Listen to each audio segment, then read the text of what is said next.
Mitos dan fakta orang Minang. 1. Semua orang Minang itu orang Padang. Orang luar menganggap semuanya ini adalah Padang. Padahal faktanya Padang itu nama ibu kota. 2. Padang Bengkok. Istilah Padang Bengkok dulunya dipakai karena orang Minang dulunya banyak yang terlibat dalam gerakan PKI tahun 65. Tapi santai kok, kami Padang garis lurus. Adat Basandi Sarak. Sarak Basandi kita bulah. 3. Orang Padang pelit. Kami bukan pelit. Sebagai perantau kami harus hemat. 4. Orang Padang pandai dagang. Memang banyak perantau Minang yang berdagang. Tapi tidak berarti semuanya pandai berdagang. 5. Laki-laki Padang dibeli.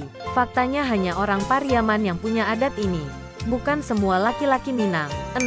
Perempuan nikah dijodohkan. Mitos ini berkembang karena cerita Siti Nurbaya, yang dipaksa menikah untuk menutup hutang ayahnya. 7. Ganteng-ganteng dan cantik-cantik. Kalau ini bukan mitos, memang fakta.